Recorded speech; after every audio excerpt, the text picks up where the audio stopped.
Diz a gravação e a transcrição. Pronto, não posso fazer mais nada. Sim, mas isso não está disponível, a transcrição não está disponível. Mas está a gravar, não está? Está um botão vermelho. Pronto, então, olhem, boa noite. Eu vou iniciar, mas eu vejo os meus slides relativamente pequenos. Vou sair daqui. Aqui já vejo melhor. E eu tinha colocado aí no primeiro slide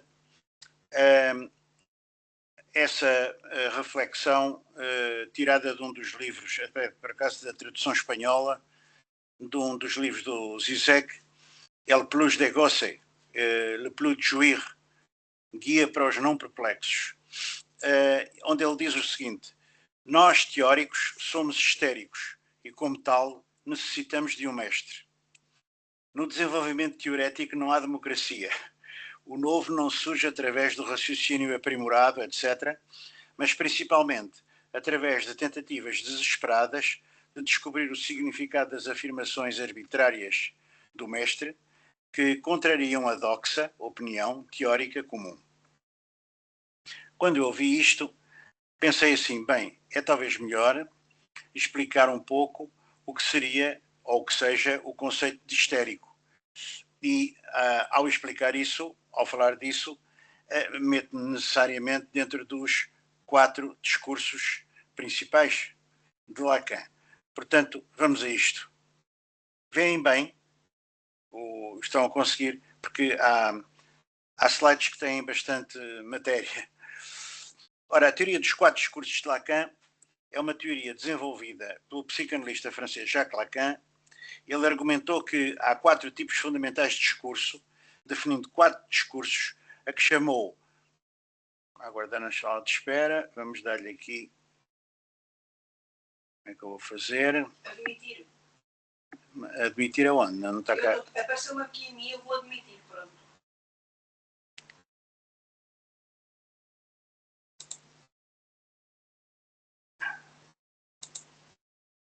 Conseguiste? Está a rodar.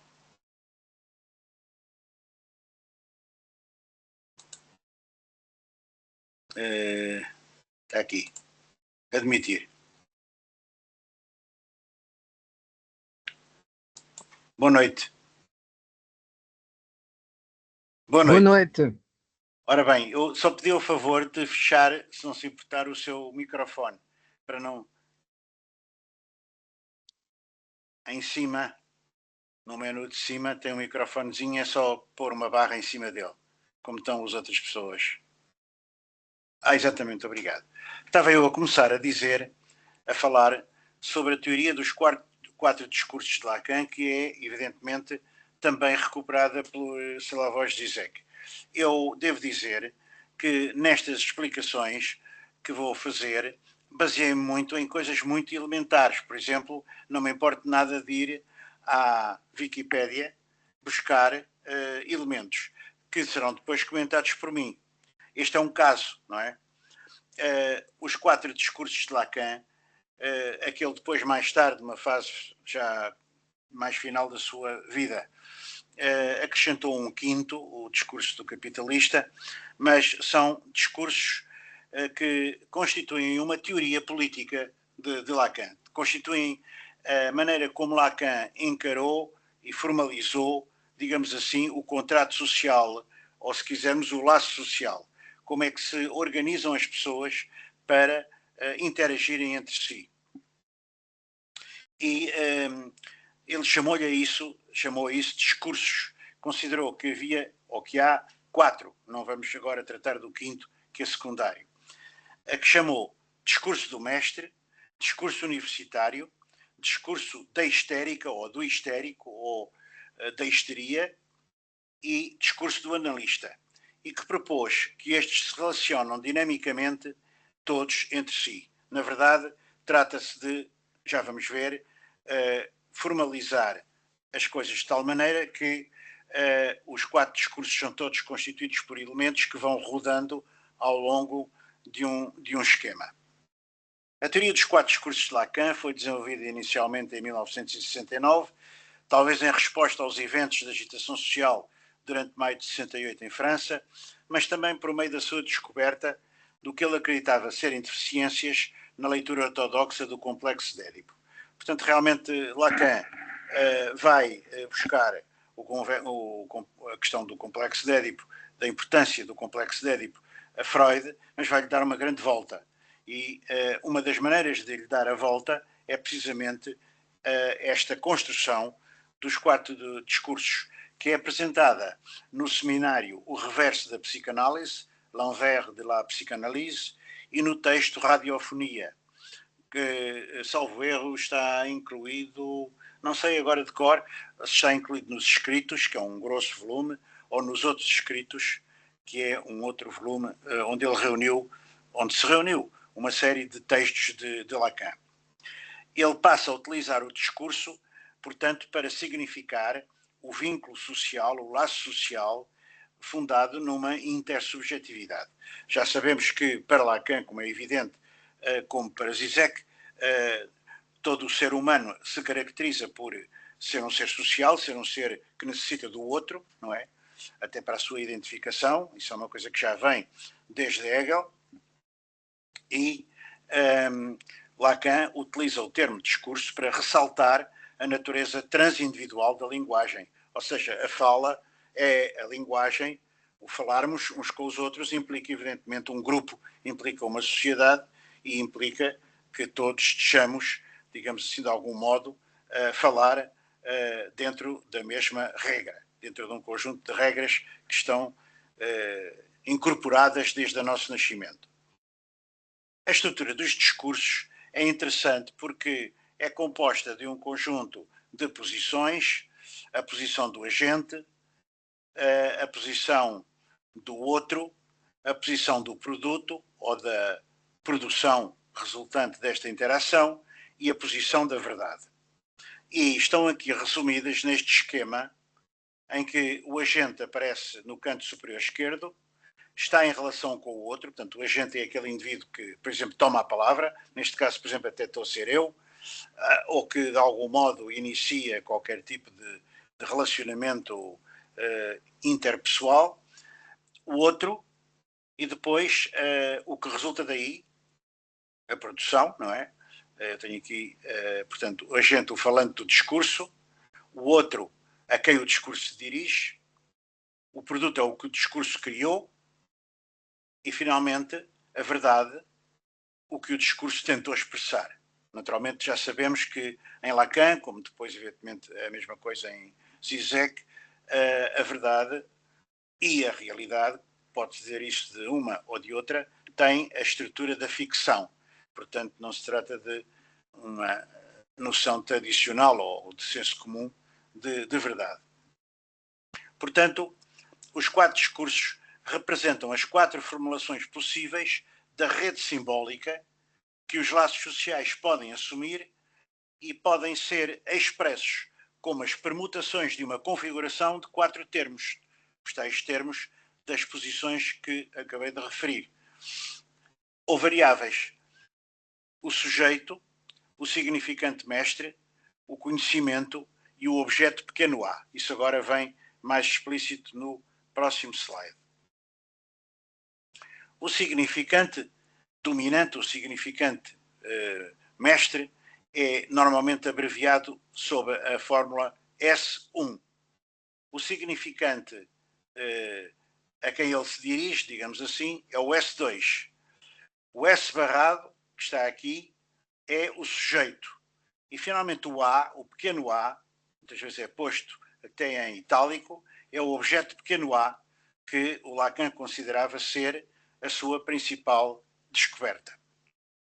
Eu baseio-me sempre, estou a basear-me em uma adaptação de textos que vêm tão simplesmente na Wikipédia, mas que comento. O significante dominante, S1, é o ordenador e doador de sentido de um discurso, tal como é recebido pelo grupo, pela comunidade ou cultura a quem se dirige, não é? O S1 refere-se ao círculo marcado no campo do outro.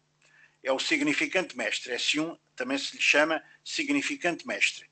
É aquele que inicia o discurso, não é? Pronunciando qualquer coisa que vai dar origem a uma reação. S1 entra em jogo numa bateria significante, conformando a rede de saberes. O S2 é, por assim dizer, a resposta, a consequência do S1. É o que é ordenado ou posto em movimento por S1. Se não houvesse S1, não havia S2. É o conhecimento, é o saber, é o conjunto de conhecimentos existente, o conhecimento de cada época. S2 é, portanto, uma bateria de significantes, ou seja, como já sabemos, em Lacan, como aliás em Zizek, os significantes são muitíssimo importantes porque, como sabemos, um sujeito é representado para outro sujeito através do significante. O significante é o que representa o sujeito para outro significante, não é? Portanto, Lacan distingue-se da teoria de Saussure por dar uma importância maior ao significante em relação ao significado. E, portanto, o S2 está no lugar onde se quer determinar o estatuto de um discurso como estatuto de enunciado. O que é um enunciado? Um enunciado é um conjunto de significantes que adquire uma certa significação e, portanto, constitui um certo saber. Depois temos o S barrado, que é o sujeito ou pessoa, que para Lacan é sempre barrado no sentido de que está incompleto, de que está dividido. Toda esta filosofia, tanto de Lacan como de Zizek, é uma filosofia do incompleto, da incompletude, do furo, daquilo que é não todo, daquilo que é barrado. Há sempre uma impossibilidade de atingir qualquer coisa que a metafísica tradicional provavelmente tentaria atingir, que era uma visão completa, aquilo que as religiões, por exemplo, nos fornecem, não é? Uma visão completa do mundo em que tudo faz sentido, porque tudo está, no fundo, remetido a um significante mestre, que nesse caso das religiões é um Deus, não é? Normalmente. Ora, aqui não existe isso. Não existe apenas uma visão que no fundo é materialista, da existência de uma humanidade que é provida, e por isso se distingue de todos os outros animais, é provida da linguagem e, portanto, é provida da capacidade de fazer sentido, mas esse sentido é sempre um sentido incompleto. É um sentido que está sempre, digamos assim, causando frustração, não só a quem fala, neste caso sou eu, como a quem ouve, não é? Porque nunca conseguimos transmitir tudo aquilo que gostaríamos de transmitir. Mas aquilo que gostaríamos de transmitir, de certo modo, essa totalidade, é um mito. É uma construção fantasiosa, não é? Uma fantasia que resulta de um après-coup, quer dizer, de uma retrospectiva, de uma visão retrospectiva daquilo que foi dito. Quando eu acabo de dizer qualquer coisa, para tentar fazer sentido com a frase que eu utilizo, eu chego ao fim da frase sempre um pouco insatisfeito, porque sinto que, a posteriori, portanto, quando acaba a frase, por isso daí que se diga que é um après-coup, que é um após se dar a frase, que eu verifico que não consegui transmitir a totalidade. É preciso acrescentar sempre mais e mais. E por muito que acrescentasse, o meu dizer, a minha enunciação e o meu enunciado eram sempre, de certo modo, perpassados pela mesma falha que me perpassa a mim como sujeito, não é? Que procura fazer sentido de si próprio e dos outros, e com os outros, não é? Portanto, S barrado é o sujeito marcado por um outro elemento que também é outro conceito importante do Lacan, que o Zizek repete, utiliza, que é o traçonário. O traçonário é qualquer coisa que unifica o sentido, não é? Em torno de um tema e que funda, no fundo, a subjetividade e a linguagem. Cada indivíduo, num determinado momento, unifica aquilo que está a viver, a sua experiência desse momento, através desse traço unário. E depois temos o objeto pequeno a, que está ligado ao gozo, que está ligado à jouissance em francês, não é? Na teoria psicanalítica de Lacan, o objeto pequeno a, objet petit a, representa o objeto inatingível do desejo. Quer dizer, o ser humano é um ser desejante, é um ser que quer aprender a desejar, é um ser que, realizando um desejo, é imediatamente trabalhado pela pulsão no sentido de voltar a desejar qualquer outra coisa, qualquer outra realidade, qualquer outro objeto, e, portanto, o objeto do desejo não é o objeto de causa do desejo. O objeto de causa do desejo é aquilo que envolve, aquilo que é o guarda-chuva, digamos assim, que envolve todos os objetos de desejo que perpassam pela nossa vida. Não é? Portanto, o objeto pequeno a, é o objeto de causa do desejo. Não confundir com cada objeto de desejo, um computador ou uma caneta, ou eu conseguir chegar ao fim desta sessão e dizer qualquer coisa de jeito e as pessoas gostarem ou perceberem do que eu digo. Quer dizer, o objeto de desejo é um objeto que está à minha mão, que está ao meu alcance teórico, pelo menos. O objeto de causa de desejo é um conceito muito mais amplo, muito mais geral e, no fundo, não existe. Não é? No fundo, é uma abstração, porque é qualquer coisa que também ela sofre de uma fenda. Não é? Está fendido, porque está mais que fendido, é mesmo inexistente, não é? Porque é aquilo que resulta de uma totalidade que se decompôs, ou que se descompôs, ou que nunca existiu, e, portanto, restou apenas esse resquício, esse resto, que me motiva a viver, a continuar a viver, a continuar a desejar. Viver implica desejo, implica a vontade de viver, desde logo, não é? Lacan insistiu sempre em que o termo deveria permanecer sem tradução, se possível, porque há aqui uma tentativa do Lacan que é contínua em toda a sua obra, que é a de tentar não cair numa literatice, digamos assim, uma literatura, ele até usou esse termo, não cair numa explicação com muitas palavras dos conceitos e das redes de conceitos que ele foi criando. E por isso é que ele se valeu muito de símbolos e até da própria matemática. Quer dizer, há uma tentativa de adquirir quase o estatuto de um signo algébrico para este A. É como se fosse um sinal que nós utilizamos em matemática. É um objeto de desperdício ou a perda do objeto que ocorreu a quando a divisão original do sujeito. É o objeto que é a causa do desejo. É o que está ligado à jouissance, ao gozo, àquele desejo que nós temos sempre, trabalhados pela pulsão, de gozar, gozar, gozar mais. Quer dizer, realizar mais desejos. É muito importante compreender o que é a divisão original do sujeito. A divisão original do sujeito tem muitas facetas, mas é no fundo aquilo que já Freud referia como a castração, mas não tem nada a ver com aspectos de ordem biológica ou fisiológica, nomeadamente em Lacan.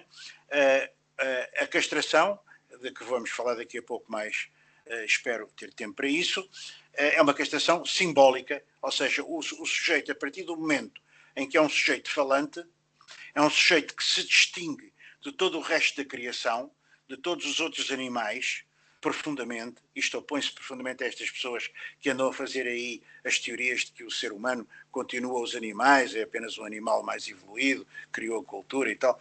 Isso é toda uma mitologia. Na verdade, o ser humano está cortado do resto da natureza, é um ser desnaturado, na medida em que é um ser que se pensa e que pensa, que tem concepção ou conceito de que vai morrer, de que, portanto, é um ser temporal, que é um ser que tem um objeto final, que tem um términos para a sua vida e que procura dar-lhe um sentido. É um sujeito ávido de sentido, não é? O desejo maior, talvez, seja dar sentido às nossas vidas, não é? Não cairmos, digamos assim, numa patologia dispersante que nos implique, digamos, a angústia ou até mesmo, digamos, a depressão. Portanto, é isso que caracteriza o ser humano. E essa característica do ser humano distingue profundamente dos outros seres vivos. O Lacan, como eu referi, procurou formalizar estes discursos, o discurso do senhor ou do mestre, o discurso da universidade, o discurso da histeria e o discurso do analista, combinando de maneira específica o S1, que vem aqui, por exemplo, no discurso do senhor, em cima à esquerda, no lugar do agente, o S2, que vem em cima à direita, no lugar daquele a quem o agente se dirige. Depois, em baixo, por debaixo do S1, vem o S barrado, que é o sujeito barrado, e por baixo do S2 vem o A, que é o objeto causa do desejo. Portanto, o senhor, este discurso do senhor, tem bastante importância, como vamos ver daqui um bocadinho, até já vem inspirado na fenomenologia do espírito do Hegel e na teorização que o Hegel faz da relação entre o senhor, ou o mestre, ou o dono, e o escravo. Não é? É um discurso que se liga ao poder. Todo o poder se insere aqui. Reparem, estes 4 discursos praticamente esgotam, não é, as possibilidades do laço social. O primeiro discurso aqui formalizado é o discurso do poder político, inclusivamente. O segundo discurso, em que já temos uma outra relação, porque parte do S2, que é o saber, não é, para um A, que é o objeto do desejo. É um discurso que exprime, não é, o desejo por parte do S2 de atingir o saber. Portanto, há aqui uma rotação destes 4 símbolos. E o discurso da universidade é um discurso que, se o discurso do senhor ou do mestre visa criar escravos, ou criar súbditos, ou criar pessoas dependentes, o discurso da universidade visa criar, de certo modo, discípulos. Não é? É um discurso também que é pronunciado, que é exercido a partir de uma certa posição de poder, como sabemos, não é? Aliás, basta ir a uma cerimónia universitária para se ver as pessoas vestidas com aquelas togas, que são muito parecidas com os dos juízes, etc. Portanto, digamos, dentro daquele aparato que eu próprio vivi na minha vida, que é o aparato de um certo poder relacionado com a ideia do saber. Depois há o discurso da histeria, ou da histérica, ou do histérico. Porquê é que muitas vezes se diz da histérica? Porque, digamos que a psicanálise é dependente, na sua origem, com Freud, das primeiras mulheres que o procuraram, porque eram os próprios maridos dessas mulheres, na época em que elas dependiam tanto dos homens, uma época completamente diferente da nossa, felizmente, que, não encontrando nenhumas razões para o mal-estar físico que essas senhoras tinham, pediam para serem vistas por uma pessoa que pudesse tratar essas mulheres, não de um mal físico, que evidentemente a medicina não encontrava, mas de uma doença qualquer ou de um problema qualquer mental. E então entregavam-nas, digamos assim, ao psiquiatra, ou àquilo que de algum modo é o antecessor do moderno psiquiatra, por forma a tentarem perceber de que é que se devia o facto de uma pessoa aparecer, por exemplo, com uma paralisia que não tinha qualquer razão biológica para acontecer, e, portanto, a compreensão de que há fenómenos, inclusivamente com manifestações físicas, que dependem de uma razão que ultrapassa o puro físico, que ultrapassa aquilo para que um médico habitualmente é competente, é que é uma das razões da descoberta, evidentemente por Freud, do inconsciente e da própria psicanálise como uma talking cure, ou seja, uma tentativa de cura das pessoas através de as deixar falar e de as deixar exprimir aquilo que não conseguiam exprimir, e por não conseguirem exprimir, até dada a sociedade patriarcal em que viviam, aflorava ao corpo sob a forma de sintomas inclusivamente de natureza fisiológica. E finalmente o discurso do analista, que está ali como um A, porque ele é um objeto, o analista para o sujeito que está aqui barrado do lado direito. Na verdade, o analista, na sua ação, é um sujeito praticamente inerte, mas não inerte, só inerte de um ponto de vista exterior, ou aparente, porque na verdade o analista está com toda a atenção a ouvir aquilo que o analisando, está aqui com o S barrado, em cima, lhe diz, não é? Portanto, o analista está com atenção, essa atenção está marcada também pela seta, da esquerda para a direita, do A pequeno, do pequeno A para, portanto, o S barrado, portanto, o desejo está aqui do analista de tentar, de algum modo, fazer sentido, mas com isso não vai depois dizer nada ao analisando, vai apenas organizar o seu trabalho como analista ao longo do tempo e ao longo das sessões, não é? Em função daquilo que o analisando lhe vai dizendo. Mas estas coisas tornar-se-ão mais... há uma pessoa na sala de espera. Perdão? Há uma pessoa na sala de espera. Há uma pessoa na sala de espera, diz-me a minha mulher.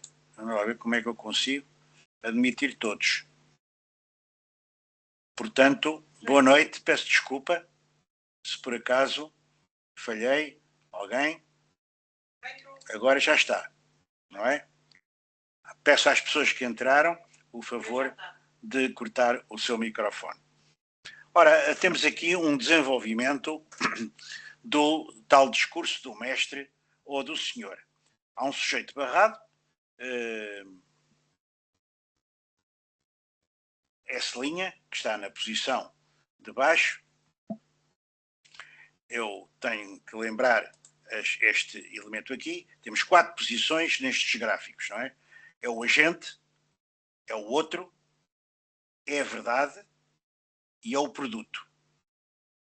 Voltando aqui e voltando ao próximo, indo ao próximo. Ora, eu sei aqui qualquer coisa de esquisito. Não é este. É este. Discurso do mestre do senhor. Temos um sujeito barrado, está aqui embaixo em posição de S barrado, posicionado como verdade, na posição da verdade, do significante mestre, que se posiciona ele próprio como agente do discurso, é o agente do discurso. Para todos os outros significantes, que são o S2. Portanto, quando uma pessoa, quando uma entidade, quando uma realidade qualquer de interação funciona como S1, não é? E depois há todo um saber, todo um conjunto de frases, todo um conjunto de reações, todo um conjunto de realidades que decorrem dessa primeira posição, desse primeiro posicionamento de sentido que está no S1, isso designa-se por S2. Portanto, S1, S2 estão sempre articulados, muito embora o S1 seja, digamos, um significante mestre, não é? Um significante fundamental, e depois o S2 seja normalmente uma metonímia, ou seja, um conjunto de frases, um conjunto de palavras, um conjunto de dizeres que podem ter ou não ter coerência, podem ter ou não ter qualquer tipo de razoabilidade, não é? E muitas vezes até, por exemplo, na análise, o psicanalista o que manda, ou que pede ao seu analisando para fazer é, olha, diga para aí aquilo que lhe vier à cabeça. Portanto, ao contrário do médico, que é o único que fala e o paciente ouve e depois o médico detecta os seus sintomas, aqui aquilo que se chama sintoma em psicanálise, que aliás Lacan deu-lhe uma volta, é complexo, esse sintoma com o qual, no fim da análise, se esse fim alguma vez chegar, o sujeito acaba por se identificar com ele, o analisando acaba por ser o seu sintoma e por se identificar com o seu sintoma, que é sempre uma criação do sujeito, não é do médico, não é do analista, perdão. Portanto, o que diz o analista ao analisando é, olha, fale para aí, diga para aí o que lhe vier à cabeça. E, portanto, esta posição de liberdade é aquilo que explica o divã, não é? Porque muitas vezes vemos, quando abrimos um site qualquer de psicanálise, um divã, e até o divã do Freud em Viena, e depois noutros locais onde ele esteve, acabou por ir para Londres, etc.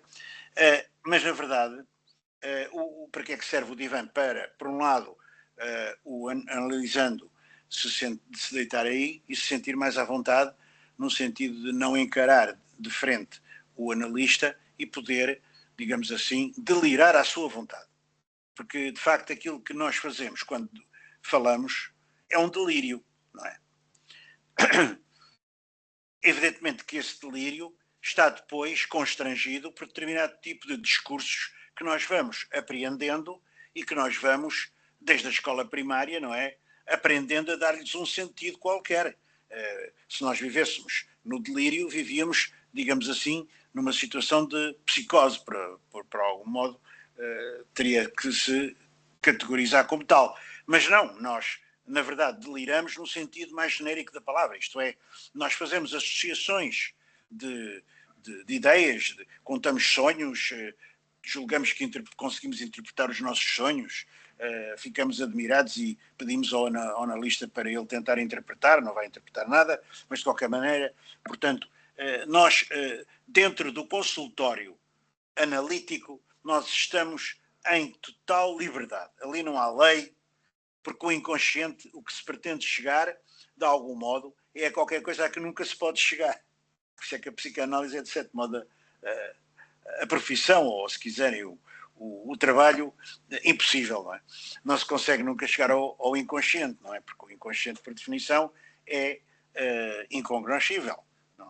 Mas, de facto, aquilo que nós fazemos é, no dia a dia, produzir discursos uns com os outros, não é? Não sei se já viram alguma vez esta imagem, que eu achei muito gira, que é o globo terrestre, visto como se fosse de um astronauta, e não se vê nada, só se vê uma quantidade enorme de coisas pretas, que são as palavras que as pessoas estão a trocar em toda a parte do mundo, tal modo que é constante a conversa entre os seres humanos, que eles tapam completamente o globo, não é? Nem que o globo fica um globo enxameado como se fosse de formigas, que é os sentidos e as palavras que nós andamos toda a vida a dizer uns aos outros, tentando, evidentemente, viver em conjunto, porque se não fizéssemos isso, não conseguimos constituir laço social. Portanto, eu não posso desenvolver excessivamente, mas há aqui qualquer coisa que é importante, que é o sujeito barrado está posicionado no sítio da verdade, do significante mestre, e ele posiciona-se a si próprio como agente do discurso para outros significantes, que são os S2, e isto também ilustra a dialética do senhor e do escravo. O mestre, ou o senhor, o S1, é o agente que põe o outro a trabalhar, o S2. Neste caso seria, por exemplo, o escravo. O produto, que é o A, não é? Está aqui embaixo, por debaixo do escravo, entre aspas, o produto é um excedente, é o objeto A, não é? O objeto A é sempre um resto indefinível e, de certo modo, abstrato, em relação ao qual o mestre luta para se apropriar dele sozinho. Na sociedade moderna, um exemplo desse discurso pode ser encontrado nos ambientes de trabalho, ditos familiares, que tendem a esconder a subordinação direta sob a máscara. A máscara é o semblante, para Lacan, a palavra francesa é o semblant, não é? É muito importante este conceito de máscara. A máscara da submissão favorável à verdade do mestre, que gera valor. Imaginemos que nós estamos, por exemplo, numa recepção com o Presidente da República, coisa parecida. Não vamos ali, naturalmente, começar a falar de coisas que não tenham a ver com aquilo que é a recepção que nos é permitida. E como ele é o magistrado supremo da nação, como é o representante máximo do país, nós ouvimos, não é, como um senhor, como um mestre, e procuramos não interferir e, pelo contrário, fazemos sim senhor, um pouco como nos diálogos do Platão, não é? Os diálogos do Platão, a maior parte deles, da grande parte dos diálogos do Platão, principalmente os finais, o que é que são? São o Sócrates a falar, não é? Num banquete ou numa recepção qualquer, numa reunião qualquer, lá em Atenas, e depois os outros todos a dizer, é isso mesmo, falaste bem, Sócrates, é tal e qual. Quer dizer que ao diálogo, que ainda existia e que dá o nome aos próprios diálogos de Platão, substituiu-se o monólogo, não é? Na verdade, Sócrates falava e os outros diziam, é isso mesmo, tal e qual, os deuses gostam disso, é assim. Portanto, o alcance do mestre pela verdade, em princípio, é o cumprimento da sua castração através do trabalho do sujeito. Ou seja, o mestre é um ser castrado como todo o ser humano. Só que ele é um ser castrado que procura ultrapassar, como todo o ser humano, o sentimento ou a sensação que tem de incompletude, de castração, não é? De brecha, de ser um ser fendido, ser um ser que tem uma dicotomia entre aquilo que diz, entre a enunciação e o enunciado, e aquilo que de facto fica dito, ou escrito, que tem sempre esse intervalo, essa fenda, essa lacuna, esse ato, essa ânsia, o ser que é o mestre procura sempre colmatá-la, para ser um mestre iniludível, não é? E absolutamente impossível de pôr em causa. Agora, o discurso da universidade, temos o saber na posição da gente, que é transmitido pela instituição que legitima o significante mestre, o S1, que está aqui na posição da verdade em baixo, tomando o lugar da verdade no discurso. A impossibilidade de satisfazer uma necessidade com o saber, que é uma coisa estrutural, produz um sujeito barrado, não é? O sujeito que está aqui do lado direito, que, como se sustentam os discursos, e o ciclo repete-se com o sujeito primário, sendo escravo dos valores da instituição para cumprir a castração.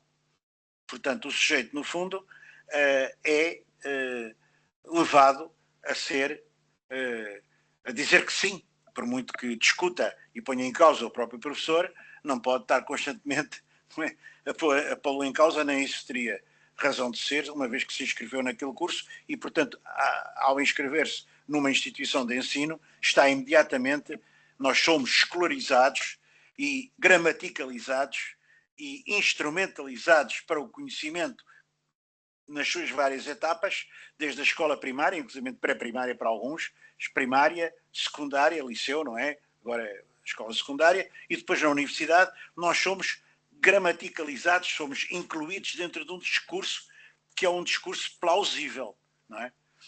É um discurso que faça sentido dentro daquela instituição. Às vezes, se formos falar desse discurso para uma Assembleia Popular de pessoas que não têm educação universitária, não têm escolaridade universitária, as pessoas podem pensar que somos até malucos, porque estamos a dizer coisas um bocado esquisitas. O saber da verdade do discurso é posicionado à margem desse laço e nunca é o objeto direto do sujeito. E a instituição controla o objeto pequeno a do sujeito, controla aquilo que o sujeito quer e define o significante mestre do sujeito. Um sintoma patológico de um agente nesse discurso é buscar a realização da sua castração através do gozo da castração do seu sujeito. Eu vou agora continuar um pouco mais rápido. Temos aqui o discurso do analista. O discurso do analista é um discurso em que temos a imposição da agente, o analista, que é ocupada pelo objeto A. E depois temos o analisando do lado direito. O silêncio do analista leva à histerização reversa. Ou seja, como o analista nunca mais fala, por muito pouco desejoso que esteja de falar o analisando, mais cedo ou mais tarde ele sente-se mal, não é? E começa a falar. E começando a falar, normalmente entra numa metonímia, entra numa verborreia, entra num parletre, não é? Entra numa sucessão de palavras a que perde o controle. E é isso que se pretende mesmo, não é? Não se pretende que ele vá ali fazer discursos ou palestras para o analista. Encaminhando assim o desejo do sujeito barrado que deixa o seu sintoma falar por si mesmo, através da fala. Como é que um analista percebe o sintoma ou os sintomas do sujeito? Evidentemente que através das várias sessões, as repetições, as surpresas, as formas como se comporta o analisando, as variadíssimas maneiras dele reagir a pequenas ênfases que às vezes o analista dá a uma pequena pergunta, ou uma pequena anotação, uma pequena nótula ou pergunta que o analista pode fazer. Acha que sim? Foi mesmo assim? É isso?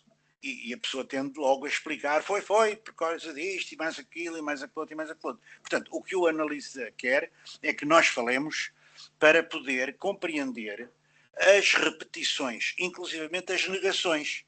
Por exemplo, é célebre aquele caso que contou o Freud, não é? De um sujeito que estava a contar um sonho e dizia, bom, eu hoje sonhei com uma mulher, mas não era a minha mãe. E o analista pensou logo, olha, era a mãe dele. Porque uma das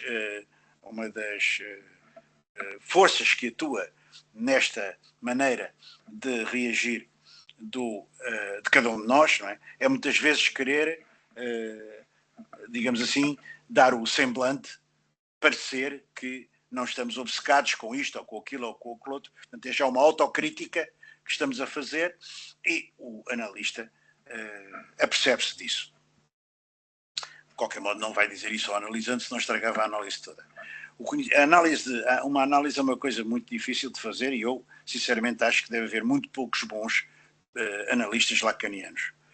O conhecimento oculto, posicionado como verdade do discurso, S2, não é?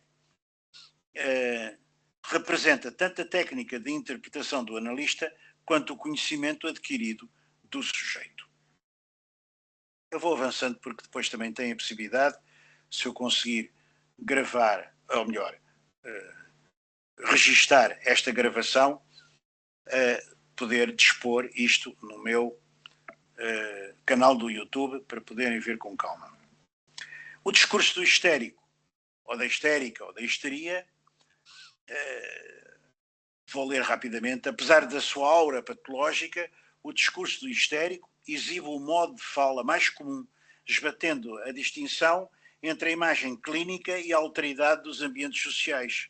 O objeto pequeno a, na posição de verdade, lá está ele aqui embaixo, é definido pela natureza interrogativa da questão do sujeito, porque aquilo que o sujeito histérico pergunta, e nesse sentido é que ao início o Lacan dizia que nós somos todos histéricos, é porque nós somos todos uns indivíduos que andam permanentemente a perguntar, mas quem sou eu?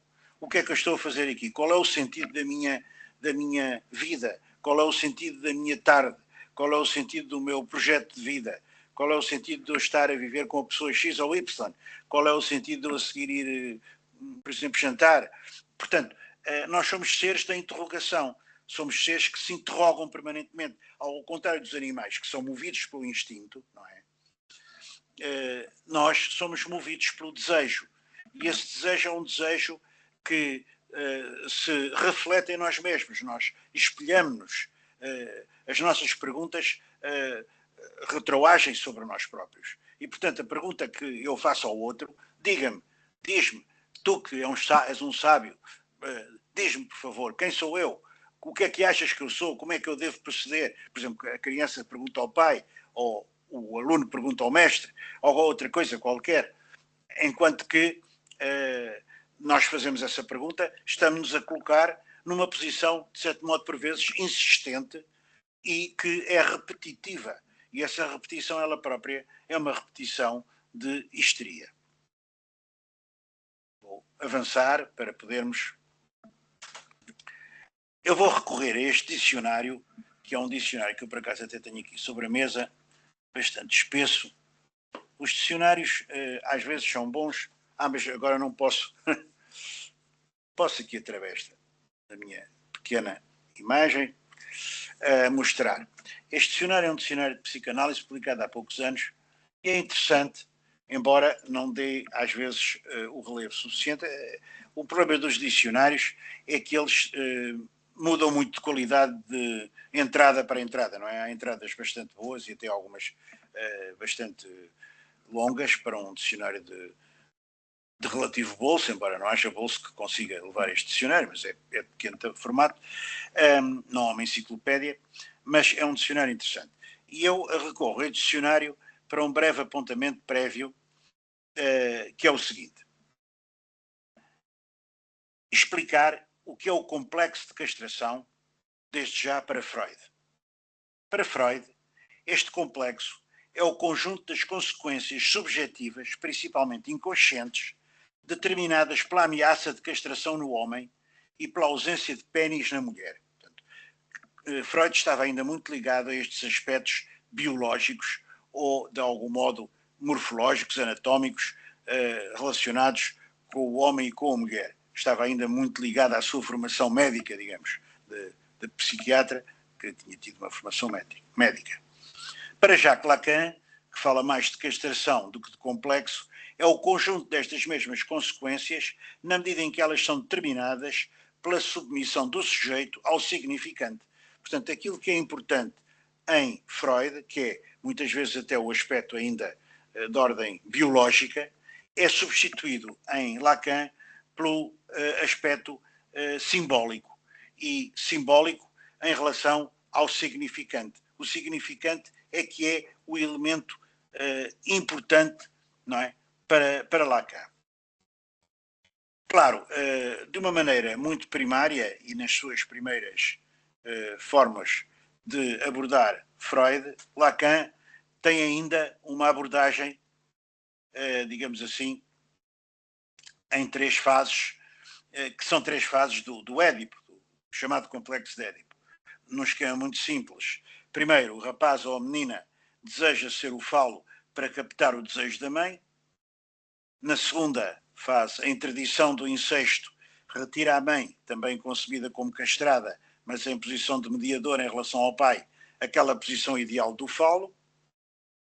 E na terceira fase, o pai real é suposto ter o falo e valer-se dele na sua relação privilegiada com a mãe. O rapaz identifica-se então com o pai e a menina percebe de que lado pode encontrar o falo. Ou seja, as crianças, quando são muito pequenas, como todos sabemos, não sabem nada sobre a diferenciação sexual, que no caso de Lacan e de Zizek que o segue, se fala mais em sexuação, teoria da sexuação, do que propriamente na teoria da diferenciação de sexos. Porque tudo está muito longe da biologia e tudo está muito próximo dos símbolos. O falo é um símbolo, não é o pênis de maneira nenhuma para Lacan, é um símbolo. É um símbolo que pode ser tido ou detido principalmente pelo homem ou detido principalmente pela mulher. Não tem nada a ver com essas questões de natureza morfológica ou física. A castração implica, portanto, 2 renúncias, ainda nesta teoria mais antiga: a ser o falo ou a ter o falo.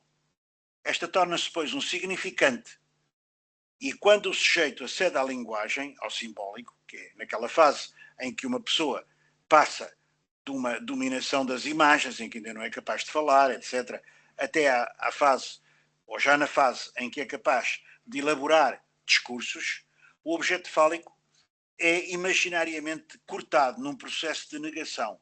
Ou seja, a criança, a pessoa, apercebe-se de que há qualquer coisa de muito mais complexo do que ter ou não ter um determinado tipo de sexo. Que as relações entre o pai e a mãe são relações de afetividade, são relações de complexidade, são relações de um discurso de adultos que ele não entende ainda bem, mas que percepciona que é um discurso que vai muito para além de uma relação entre sexos que se conjugariam, como se fosse o caso dos animais, numa relação física com o fim da gestação e com o fim da procriação. O sexo humano é, como pouco a pouco vamos compreendendo, primeiro de uma maneira ainda muito difusa e depois pouco a pouco, à medida que aprendemos qualquer coisa na vida, compreendemos que é uma coisa muito complexa e muito mental, que é realmente algo de muito complexo e de muito cultural. O falo separa-se do corpo e, pela castração, torna-se, em perda imaginária e em perda real, o objeto do desejo. Emerge um objeto parcial causa do desejo, para sempre perdido, o objeto pequeno a. Portanto, o objeto pequeno a é que é importante, não é, para Lacan, como objeto de causa do desejo. O gozo, jouissance, que é esse desejo levado ao extremo que provoca praticamente dor na sua consecução, de outro corpo, é sempre fálico, incluindo a união perfeita de dois em um. Ora, isso nunca existe. A relação sexual não existe. Portanto, de certo modo, o falo é ao mesmo tempo um símbolo de poder, possuído pelo homem ou possuído pela mulher, é um símbolo de poder, mas é também um símbolo de castração, é também um símbolo do contrário dele mesmo. E aqui temos o nosso amigo Hegel a voltar à cena, com a sua ideia tipicamente hegeliana de que uma realidade é ela, e para ser ela tem que ser também o contrário dela. O falo é o exemplo mais característico, agora como pênis, para usarmos essa expressão mais rapidamente inteligível, é o símbolo daquilo que quem o possui fisicamente, o homem, digamos, o ser masculino, não controla. Um indivíduo pode estar com imensa vontade, num determinado momento do encontro com um parceiro ou uma parceira, de ter uma ereção e não consegue tê-la naquele momento, porque não é uma coisa que se possa determinar, é o único órgão do corpo humano que eu não consigo, não é, controlar de todo. É necessário passar para uma outra cena para que ocorra ou não ocorra essa mesma entumescência. E a entumescência do falo, a entumescência do pênis, neste caso, é, concretamente, também se torna uma desentumescência quando ele deixa de estar com os seus vasos sanguíneos cheios de sangue, que permitem a sua ereção e engrossamento, e passa a estar murcho, que é a sua posição normal, a sua posição de todos os dias, não é? Fora da cena em que ele precisa ou quer ou gosta ou tem o prazer de estar excitado.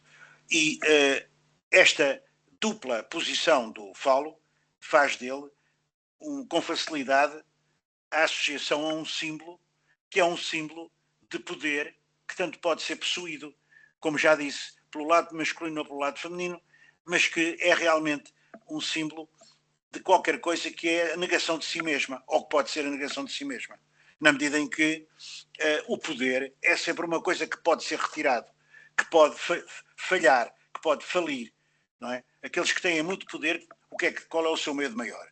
Não é? Perderem o poder. Não é? Perderem o poder. Portanto, o poder humano é sempre um poder periclitante, não é?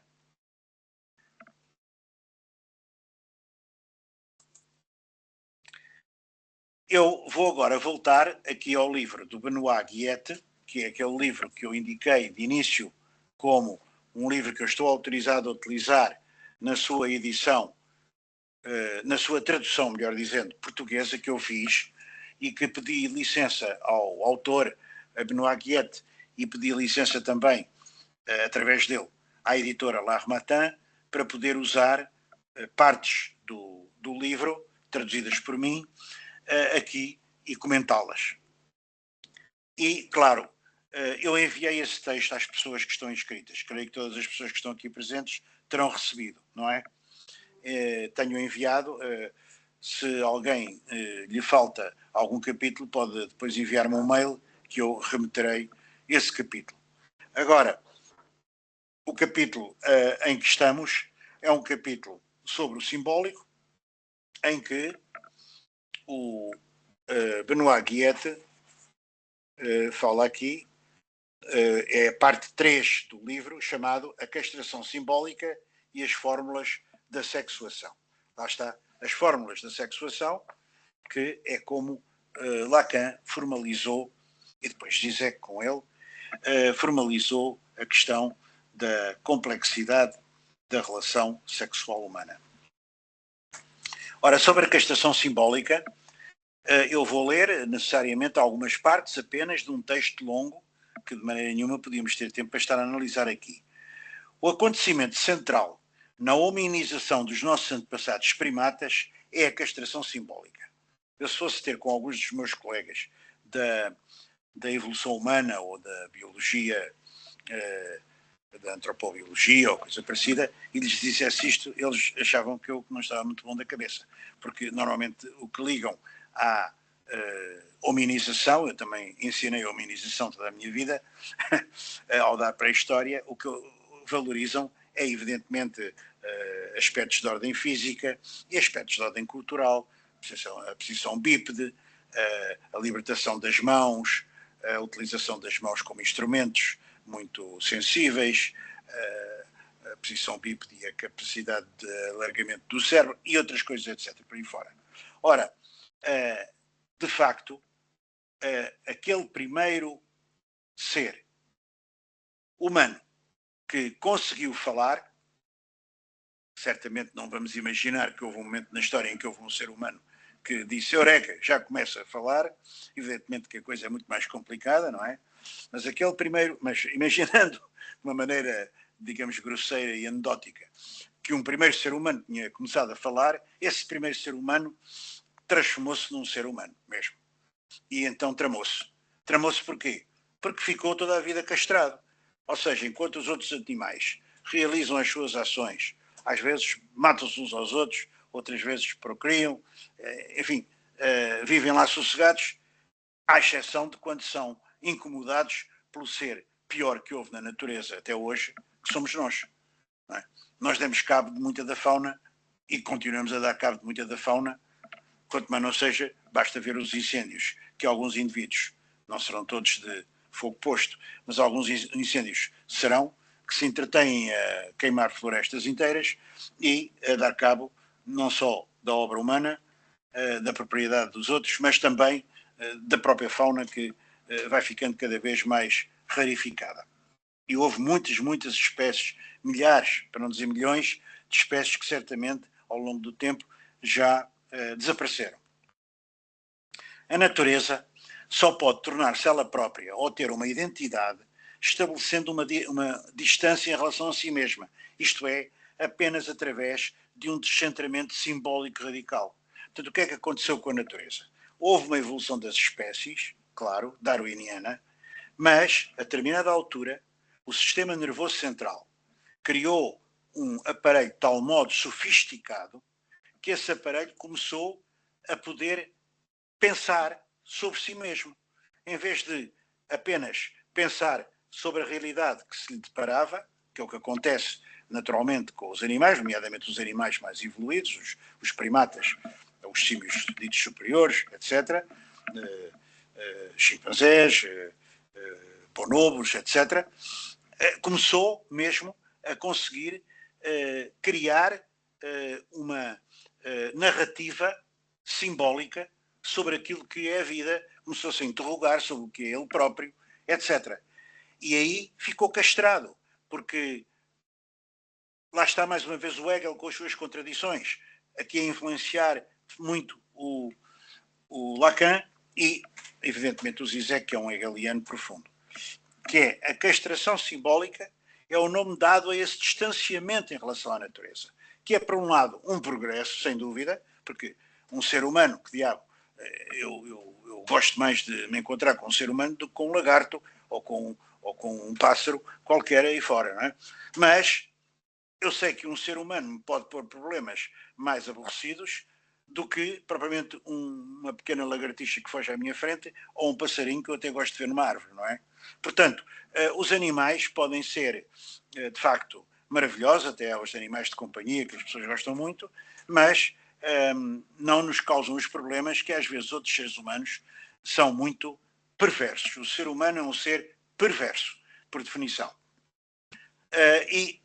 Uma das razões é ele ter essa duplicidade que lhe é permitida pelo autorreconhecimento, pelo autoconhecimento, que evidentemente é um conhecimento sempre de natureza muito narcísica, em que a pessoa normalmente cria uma imagem de si próprio relativamente favorável, a não ser que esteja numa fase de bastante em baixo, e essa realidade, não é, cria um ser ambíguo, que é simultaneamente superior a todos os outros seres e ao mesmo tempo tem esta inferioridade radical, que é a inferioridade radical de saber que vai morrer, portanto, viver preocupado, permanentemente preocupado. Como diria Heidegger, não é? O ser humano é um ser para a morte, é o Dasein, é um ser para a morte. Portanto, o nosso objetivo final é desaparecer. E esse objetivo final de desaparecer não é assim tão final, que não aconteça para nós, todos os dias, a necessidade de dormirmos um certo número de horas. Não é? Que é passarmos para outra cena, em que o inconsciente, que é um elemento muito irrequieto, continua sempre a trabalhar, o inconsciente não para de trabalhar, é 24 a 24 horas, mas produz os sonhos que nós nunca entendemos, não é? Porque, evidentemente, que há o conteúdo patente do sonho, há o conteúdo latente do sonho, mas há um terceiro elemento muito importante, que é como é que o inconsciente foi criar esse conteúdo latente do sonho. E nós não temos acesso a isso. Portanto, agora, precisamos de dormir. Muitas vezes precisamos descansar.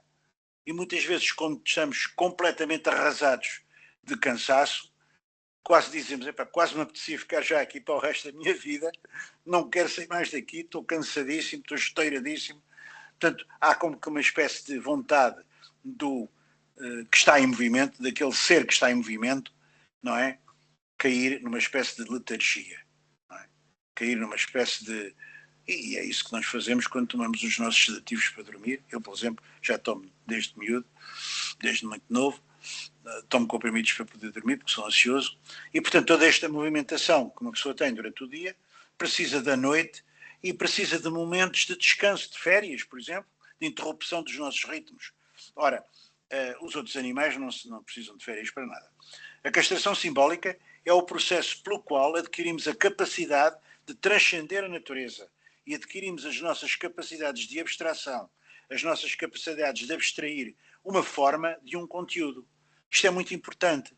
Quer dizer, quando nós conseguimos distinguir forma e conteúdo, reparem que muitas vezes há muitas pessoas que vêm para aqui e para ali dizer eu não sou cartesiano, isso são dicotomias cartesianas, a natureza e a cultura, a forma e o conteúdo, isso são coisas que, por exemplo, a teoria de Aristóteles, quando ele pensava que o ser humano, por exemplo, o arquiteto, tinha já a ideia de uma arquitetura no seu cérebro e depois trabalhava a matéria. Não é? E, portanto, a obra final do arquiteto ou de qualquer outro artista, de um escultor ou de qualquer outra pessoa que fizesse qualquer coisa, era primeiro mental e depois física. Ora, isso não existe. Nós sabemos perfeitamente que quando fazemos alguma coisa, não é? Estamos sempre a moldar com as mãos ou com a caneta ou com o teclado do computador a moldar um texto ou a moldar uma peça de qualquer coisa, se por acaso estamos a fazer um trabalho manual. O oleiro, por exemplo, que ainda faz olaria manual, mas não temos uma ideia absolutamente definitiva de como é que vai ficar aquela peça. Vamos-la moldando. Olha, por acaso é engraçado. Aqui agora fica giro desta maneira. Aqui vou intercalar esta frase. Ali vou tirar aquela palavra. E, portanto, esta capacidade de nos fazermos permanentemente autocrítica, não é? É uma capacidade tipicamente humana. A castração simbólica, portanto, é o que provoca a transição da nossa profundidade ou densidade corporal para a nossa superfície sem corpo ou para o nosso espírito desencarnado, com a sua capacidade autónoma de criar significado. Eu posso criar significado, não é? Mesmo estando bastante doente. Não é? Eu posso criar significado mesmo estando acamado. Posso ditar, por exemplo, eu posso ser um invisual e ditar a alguém uma obra que seja literariamente muito interessante. Há imensos casos conhecidos. Inclusivamente muitos poetas tradicionalmente até eram cegos, como se a cegueira lhes desse uma capacidade excepcional de visionamento interior. Portanto, a castração simbólica está na origem desta autonomia que o ser humano tem em relação à natureza. O ser humano é, de certo modo, filho da natureza, produto da evolução das espécies, subordinado às condições ambientais que agora tanto nos incomodam, não é? Particularmente o momento que estamos a viver de completo desregramento do clima, mas ao mesmo tempo ele tem a possibilidade de forjar sistemas, planeamentos para poder obstaculizar, na medida do possível, os aspectos negativos que muitas vezes ele próprio implementou e desenvolveu e desnaturou a natureza com isso, transformando-se depois a natureza não em sua amiga, aliás nunca foi sua amiga, a natureza foi sempre muito inimiga do ser humano. Aquelas pessoas que falam da mãe natureza estão muito enganadas. A natureza nunca foi uma mãe para o ser humano, a natureza foi madrasta, não é? Porque a natureza é muito duro. Vocês já viram que era uma pessoa dormir numa gruta paleolítica? Ou pelo menos numa tenda paleolítica? Não é? O que aquelas pessoas, o tempo de vida que tinham, muitas morriam extremamente cedo. Pode-se dizer, mas isso é um valor da sociedade contemporânea, morrer novo não tem mal nenhum. É da maneira que escapavam desta maçada uma pessoa ter que andar aqui assim a fazer sentido. Certo, mas que diabo, eu não quero voltar ao Paleolítico, de maneira nenhuma. Eu gosto de estar aqui a ler, gosto de estar aqui a falar convosco. Portanto, digamos que há um campo autónomo que é criado com a humanidade e que está ligado à linguagem e aos significantes, que é a ordem simbólica. E a ordem simbólica faz com que a nossa castração, ou seja, com que a nossa incapacidade de atingirmos o absoluto, seja simbólica sempre. A castração simbólica é este processo violento pelo qual um ser, através da linguagem, nós, se abstrai da natureza, adquire uma distância em relação a ela, desnatura a natureza, mesmo quando fazemos cursos, estudos, trabalhos em que só falamos da natureza, mesmo quando fazemos poemas à natureza. Nós estamos já a fazer qualquer coisa que a natureza era incapaz de fazer sobre ela. Eu nunca vi nenhuma árvore a escrever, não é, um poema às árvores. Enquanto eu sou capaz, não sei se sai grande coisa, mas de qualquer modo sou capaz de tentar escrever um poema sobre uma árvore. Portanto, as palavras não são iguais a coisas e não são iguais umas às outras. As palavras colocam distâncias entre as coisas. A palavra coloca, portanto, uma brecha, mais uma vez. Faz com que a realidade se torne não toda. Porque a palavra humana nunca consegue, como um lençol, cobrir toda a realidade. Há sempre um pé ou uma cabeça ou qualquer coisa que fica de fora do lençol do nosso sentido humano, por muito que tentemos. A ordem simbólica, eu lembro-me sempre do Padre Manuel Antunes, que foi meu professor de História da Cultura Clássica aqui na Faculdade de Letras de Lisboa, em que o senhor era um senhor pequenino, baixinho, muito simpático.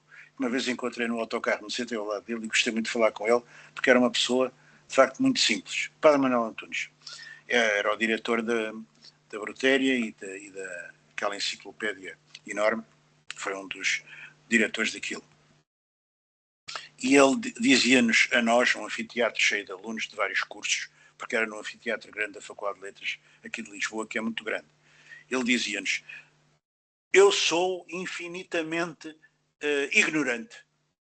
Bem, quando ele nos dizia isto, nós, alunos do primeiro ano, não é, em História da Cultura Clássica, nós ficávamos reduzidos, não é, a umas moscas. Porque se ele então era infinitamente ignorante, o que é que nós seríamos? Enfim, mas a ignorância não é coisa que se meça, ou a cultura não é coisa que se meça, ou que se pese, felizmente, porque todas as pessoas são possuidoras de cultura. E nós muitas vezes sabemos que um simples indivíduo que nem sequer sabe fazer uma conta ou escrever seja o que for, o que já vai sendo raro, porque a maior parte das pessoas já conhecem, pelo menos já sabem, ler, escrever e contar. O analfabetismo caiu muito, felizmente, depois do 25 de Abril, mas uma pessoa dessas pode-nos transmitir ideias muito mais interessantes do que outras pessoas que intelectualmente estão a elaborar um discurso altamente sofisticado e que, no fundo, não estão a dizer nada de verdadeiramente novo, não é? Enrolam-se nas palavras num discurso redondo que é extremamente maçador. E que é aquilo que eu tento não ser, porque posso cair nesse erro. Passando para a segunda parte do texto, o significante submete o nosso corpo sensível à castração, ou seja, o gozo é o prazer em excesso, é em parte eliminado. O que resta do gozo encontra-se nas zonas erógenas, não é? Ou seja, o nosso corpo no seu conjunto, não é? Desde que somos adolescentes e depois vamos progredindo para a idade adulta, vai erogeneizando certas áreas do corpo, não é? A gente sabe, e que estão muitas vezes ligadas, não é, a determinados pontos. Por exemplo, a boca. A boca é uma zona erógena porque nós começamos por usar a boca ligada ao seio da nossa mãe para poder beber o leite, que foi o primeiro alimento que tivemos. E nós sabemos que se não fosse isso, não tínhamos sobrevivido. O ser humano é um ser desnaturado até por isso, porque é um ser que, se não for acompanhado pelos pais ou pela família ou por quem dê de comer, quem o lave, quem o trate, o ser humano morre. Portanto, de princípio, o bebê nem sequer sabe se distinguir do corpo da mãe, do seio da mãe. Ele é o seio da mãe. O bebê, a realidade para ele, é o seio da mãe. E pouco a pouco ele vai objetivando, vai se distanciando, vai percebendo que aquele seio é qualquer coisa que ele pode tocar com os lábios e vai ligando esse prazer que tem em beber a um prazer que não é apenas de se alimentar, não é? É um prazer que tem em se sentir junto de um calor afetivo, não é? Que a mãe transmite ao dar de mamar ao bebê. Portanto, a boca transforma-se em qualquer coisa que depois vai dar, evidentemente, à nossa vontade de comer, ao nosso apetite por guludices, ao nosso gosto em comer coisas agradáveis e até, evidentemente, podemos ter prazer em fazer amor oral, porque não? Mas, de facto, essa erogeneização da cavidade bucal vem das primeiras etapas da nossa vida com a ligação ao seio da mãe. Eu tenho que progredir, porque o tempo também corre. E o Benoît Guillet é uma pessoa que acentua muito este problema da linguagem, por isso é que eu às vezes recorro também a outras fontes, porque acho que ele faz bem em fazer isso, mas não nos dá uma visão completa, e aliás isso é mais uma vez impossível, da obra de Lacan. Quem nos dera ter um livro, eu ainda não encontrei nenhum. Ultimamente 2 dinamarqueses que eu conheci têm um livrinho bastante interessante, posso depois indicar, de introdução a Lacan. Mas já me disse a Lacan, desculpem, a Zizek, mas não encontrei nenhum livro que se possa dizer um livro bom, completo, de introdução a Zizek. E este era em francês, é uma língua que eu gosto muito, e ainda por cima era interessante, e o Zizek até o elogiou, portanto achei por bem utilizar este. Mas de vez em quando vou também a outras fontes, não é? E depois há uma coisa, é que o Zizek, quando a gente acaba de ler um livro dele, ele já tem outro anunciado, e às vezes até com meses de antecedência. Está agora para sair mais um, ou saiu, está para sair mais um qualquer, e além disso já está outro marcado para 2026. Não é? Portanto, e depois como há aquela possibilidade até de comprar os livros em e-book, em Kindle, na Amazon, passa a propaganda dessa não muito querida por muita gente forma de distribuição de livros. A verdade é que nós não damos vazão, quer dizer, eu descobri o Zizek em 2006, li o livro dele sobre a crença, gostei imenso, achei que era um problema fundamental, no fundo é a ideia fundamental do Zizek, o que é afinal? É a questão da ideologia. A ideia central de toda a filosofia zizekiana é a questão da ideologia e de dizer o que é sobre a ideologia. A ideologia não é um conjunto de ideias. Às vezes vemos aqui os políticos e estes comentadores que vêm à televisão constantemente dizer isto é factual, tenha paciência, isto não é ideológico. Ponha lá a ideologia de parte, isto aqui não é a ideologia A, B ou C. Isto aqui são os factos que estão aqui. Ora, são os dados. Ora, não há nenhum dado, nem nenhum facto que possa ser selecionado se não houver a partir de uma ideologia qualquer que o selecione. Mas quem é que disse que aqueles dados são os dados que interessa considerar e não outros? Quem é que recolheu aqueles dados? Qual é a fonte desses dados? Que outras fontes poderá haver sobre as mesmas questões? Não é? Portanto, somos facilmente enganados pela televisão. A televisão, aliás, havia um amigo meu, infelizmente já desaparecido, mas que tinha uma frase muito engraçada para caracterizar a televisão, é o embasbacómetro. Isto com todo o respeito pelos jornalistas, mas é o embasbacómetro. Nós ficamos a olhar para a televisão como uns palarminhas e depois mesmo de vir as notícias que nos interessam, ainda ficamos ali no meio porque estamos sentindo confortáveis, a ver a publicidade e outras porcarias, e acabamos por ficar presos a uma coisa que nos distrai da leitura. E é terrível isso. Muitas pessoas não têm tempo para ler por causa disso. Bom, portanto, o Benoît Quiette diz mesmo isto, não é? Aliás, o título do livro já diz tudo. O terror da linguagem, a filosofia de Slavoj Žižek, é o título do livro. E aqui ele diz, a linguagem tortura os nossos corpos sensíveis a essa tortura, ao traumatismo. E essa tortura, o traumatismo, derivam do facto de que a linguagem cria torções ou falhas por tudo por onde passa. É verdade. A linguagem nunca exprime de forma que eu gostaria a realidade que eu gostaria de exprimir. Às vezes escrevo uns pequenos textos que até ponho no Facebook e digo assim, caramba, este texto não é estúpido. Dá-me a sensação que é um texto com algum bocado de inteligência. Eu também tenho o meu narcisismo. Mas, na verdade,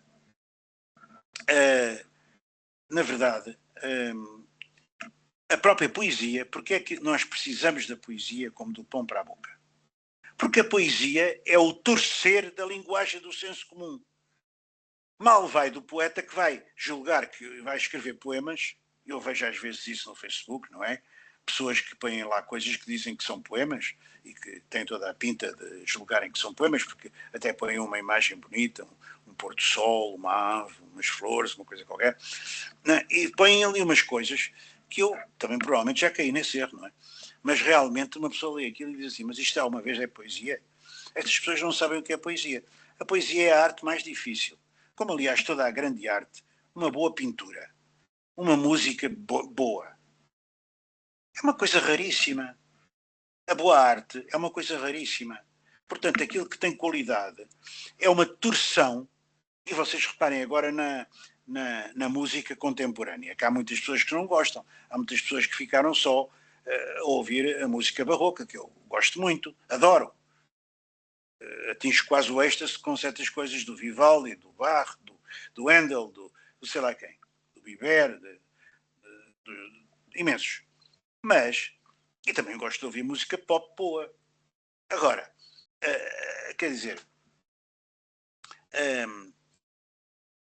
a música que verdadeiramente é a nossa música do nosso tempo, é a música de que somos contemporâneos, não é? Por exemplo, agora vai haver em agosto o jazz na Gulbenkian. Aquele jazz não é o jazz dos anos 30 do século passado, nem dos anos 50, nem dos anos 80. É um jazz completamente inovador. Eu costumo ir com a minha mulher lá todos os anos, não vou a todos os espetáculos, porque isso eu tinha que mudar para Lisboa. Mas, na verdade, o que é certo é que é uma música completamente desconectada de tudo aquilo que é a música tradicional.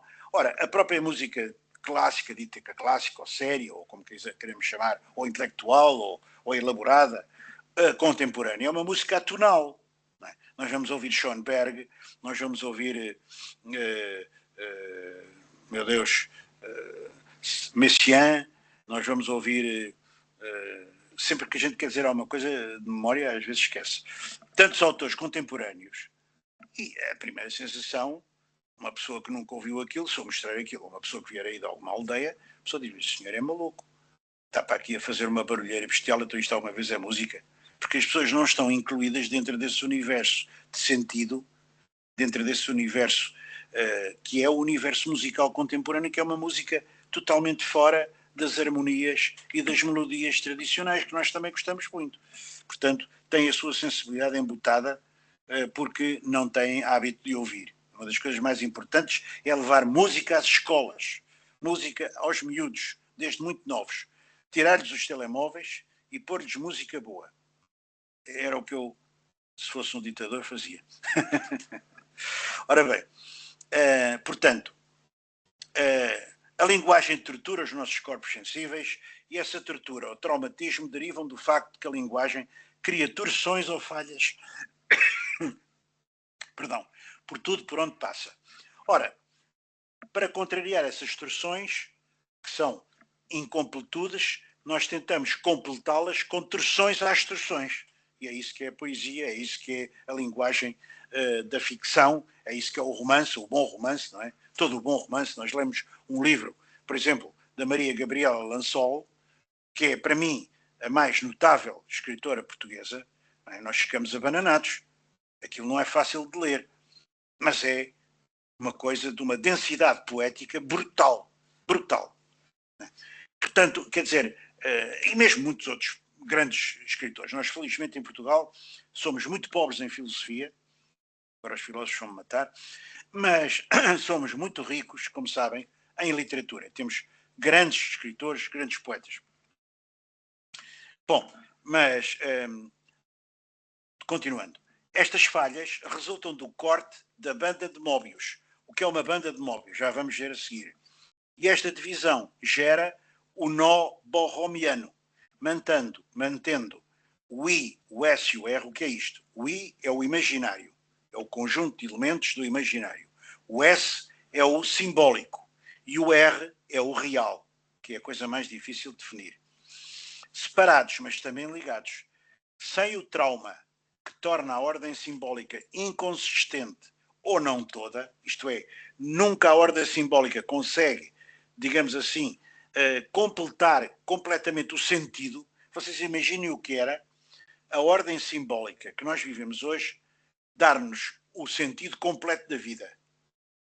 Era a morte, não é? Mas as pessoas, muitas pessoas, muitos de nós, aqueles, eu não sou crente, mas aqueles que são crentes, procuram na religião o quê? Precisamente isso. Precisamente a totalidade. Um pai, que é Deus, e uma explicação que lhes dê a sensação de conforto. Olha, eu, quando não tiver mais nada a que me socorrer, vou rezar a Nossa Senhora.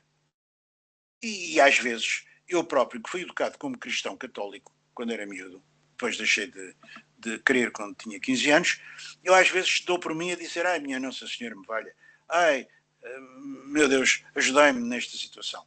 Porquê? Porque são coisas que ficam muito implantadas na nossa ideologia, não é? No nosso comportamento. Mas, de facto, no fundo, não tenho teto, não tenho esse teto paternal, nem sequer tenho já pais, nem pai nem mãe, já faleceram infelizmente, mas não tenho também, de um ponto de vista religioso, não tenho isso. Digamos que o meu grande outro não existe, ou então existe sob a forma destes autores que eu ando aqui a tentar compreender. A impossibilidade de simbolizar tudo, tenho aqui o vermelho, abre o caminho para o próprio processo de simbolização. Porque se de facto nós tivéssemos a realidade como um bloco toda explicada, nós não tínhamos mais nada a fazer nesta vida, nem a acrescentar, não tínhamos sentido nenhum. A nossa vida não podia ter sentido. E as novas gerações, os filhos daqueles que têm filhos e os netos daqueles que têm netos, etc., não tinham nada a acrescentar. A realidade já estava toda ela simbolizada, toda ela explicada, toda ela compreendida. Ora, nós sabemos que não compreendemos absolutamente quase nada. Nós estamos aqui num planeta que faz parte de um sistema solar, estamos sempre a encontrar coisas novas. No sistema solar onde vivemos, pertencemos a uma galáxia, existem milhões e milhões e milhões, não sei, de galáxias, e agora com a física quântica, dizem-nos os físicos quânticos que nem sequer a esse nível, pelo menos alguns, que não há tempo nem há espaço. Portanto, já se ultrapassou completamente o Einstein. Quer dizer, nós ficamos completamente desbussolados, desguarnecidos de qualquer tipo de consolo simbólico para a gente dizer assim, olha, está aqui a verdade, tem a verdade. Não. E é por as pessoas não terem a verdade, sentirem-se às vezes muito, digamos assim, frágeis. Todo o ser humano é um ser muito frágil, é um ser com a noção de que é um ser para a morte, que as pessoas têm os seus santinhos, que as pessoas têm os seus ídolos, que as pessoas têm os seus protetores, até o próprio Freud, que eu suponho que era ateu, tinha na sua secretária lá em Viena uma quantidade de objetos de ordem etnográfica e até arqueológica, porque ele gostava muito de arqueologia, como sabem. Portanto, realmente, o que era aquilo? Uma série de fetiches em que ele transportava para aqueles fetiches a crença de que eles lhe davam uma boa companhia e o inspiravam nas suas teorias quando ele estava a escrever a sua obra, que é uma obra notável, a obra de Freud. Esta é uma banda de Möbius, em 3 versões. Como é que se obtém? Vocês imaginem um pedaço de papel alongado e estreito, não é? Uma fita de papel. E vocês vão colar as 2 extremidades da fita. E em vez de colarem as 2 extremidades da fita, dão-lhe uma pequena torção para colarem uma parte da fita à outra de forma invertida. Ficam assim com uma fita, banda ou faixa de Möbius. Essa faixa de Möbius caracteriza-se, e serve depois para explicar muitos conceitos lacanianos, é uma das figuras não orientáveis, caracteriza-se por o seguinte: se vocês puserem um dedo na superfície da faixa de Möbius, esse dedo vem sempre ter a mesma superfície. Ou seja, aquilo que era uma fita, antes de ser colada dessa maneira torcida, como eu referi, nos extremos, aquilo que era uma fita com 2 faces, a face de cima e a face de baixo, só tem uma face. O mesmo se vê nesta outra aqui verde, em baixo, e o mesmo se vê na capa do livro do Lacan, sobre a angústia, onde puseram aqui um boneco que eu tenho a impressão que é um desenho do Escher, em que são uma série de formigas, não é? A andarem em cima de uma faixa de Möbius, que até com este enrolamento é muitas vezes considerada como um símbolo do infinito, não é? Porquê? Porque se pode andar infinitamente à roda dela e nunca se sai da mesma superfície. O Escher tinha destas coisas, não é? Até me acrescentei aqui uma série de elementos para depois no YouTube não me porem problemas de caráter de direitos autorais, porque isto, aliás, já aparece reproduzido em muitos sítios, e é interessante, porque reparem que é completamente estranho a maneira como estas figuras se dispõem neste espaço, não é? É um espaço que não pode existir na realidade, não é? É um espaço completamente imaginário, não é? Mas nós, no nosso inconsciente e nos nossos sonhos, nós temos espaços destes. Ora, estes espaços do Escher, deste grande autor que nasceu nos finais do século XIX e morreu em 1972, era um holandês, é muito conhecido, não é?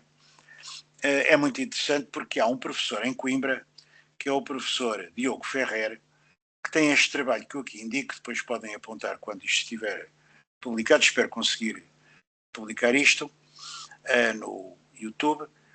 Tem um trabalho muito interessante em que ele relaciona o pensamento do Hegel, a obra gráfica do Escher e a literatura fantástica do Jorge Luís Borges. É muito interessante esse trabalho. E o professor Ferrer, Diogo Ferrer, que eu saiba, até agora não encontrei mais nenhum hegeliano. Ele não se dedica só ao Hegel, mas é uma pessoa que conhece o Hegel, que tem estudado o Hegel, e até é uma pessoa com quem eu quero contatar mais vezes para poder inteirar melhor do que ele me possa ensinar. Porque eu sou um simples aluno destas coisas todas. Uma outra coisa também estranha, não é? Eu aqui recorri à inteligência artificial da Google, ou do Google, com umas generalidades muito simples sobre a obra do Escher. E até pus aqui uma coisa que é interessante, que é o chamado triângulo de Penrose, não é? Que é um triângulo impossível de desenhar. Não é? Isto, se fosse ampliado, eu não sei se estão a ver, mas se procurarem na Wikipédia o triângulo de Penrose, vão ver que é um triângulo que não pode existir, não é? Consegue-se desenhar, mas não pode existir. Porquê? Porque, evidentemente, está torcido num dos lados. Mas são as tais figuras não orientáveis. As figuras não orientáveis não são só a banda de Möbius. A partir da banda de Möbius, que é, digamos, a geradora disto, há depois o touro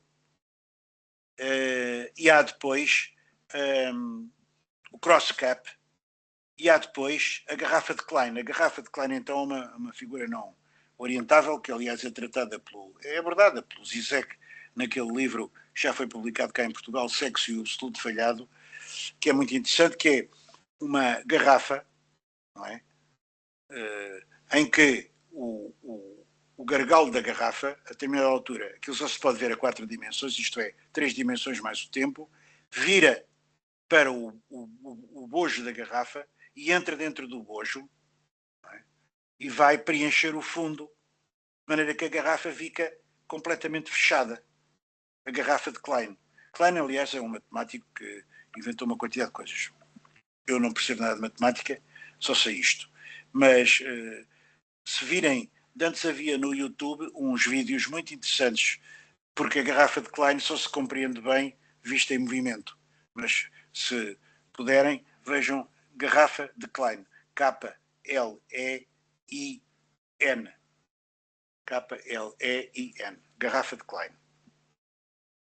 Portanto, é neste tipo de coisas que nos interessam sair do senso comum. E a psicanálise abre-nos a psicanálise lacaniana, sobretudo, abre-nos a nossa imaginação à fuga ao senso comum, que é a coisa mais horrível que pode haver.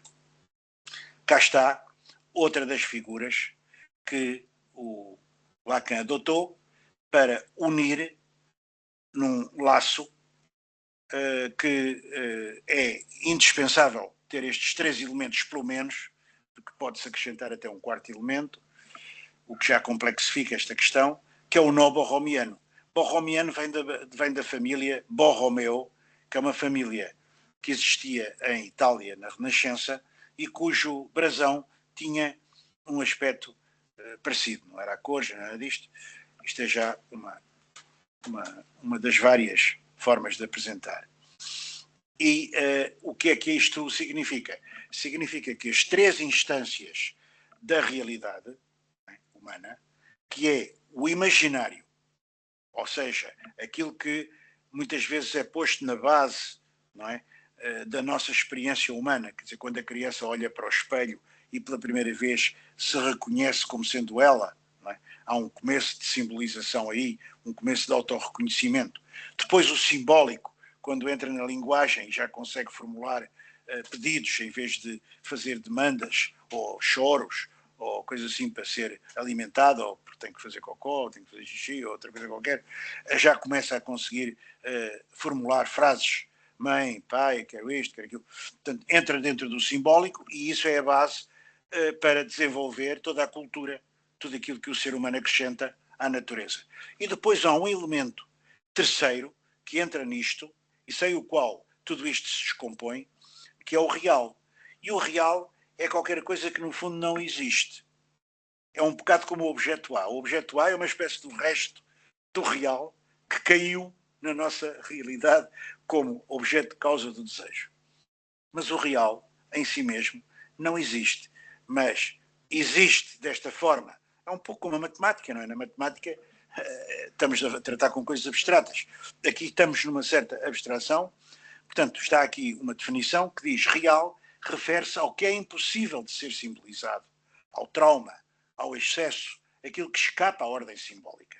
Ora, nós, sem termos algo que escapasse ao imaginário e à ordem simbólica, nós não conseguíamos fazer poesia, não conseguíamos perceber a arte, não conseguíamos ser seres humanos, porque o real é aquilo que dá a textura final à nossa procura e ao nosso gozo e ao nosso desejo e à nossa vivência e ao facto de amarmos alguém. Quando nós nos apaixonamos por alguém, vem uma pessoa perguntar-nos, olha, diga-me uma coisa, porque é que você, agora fazendo de conta que está a perguntar a um homem como eu, porque é que se apaixonou por aquela mulher? Acham que algum indivíduo na sua bom juízo vai dizer, olha, apaixonei-me Gostei do nariz, depois olhei para os olhos, também gostei, depois olhei para a cara, também gostei, depois comecei a ver o resto, também gostei, comparei com outras, aquela não é tão boa, aquela é mais interessante, aquela é mais bonita, aquela é mais jeitosa. Por amor de Deus, isto não é assim. Não é ao nível do simbólico, não é ao nível da descrição dos traços de uma pessoa que uma pessoa se apaixona. A pessoa, quando se apaixona, já está apaixonado.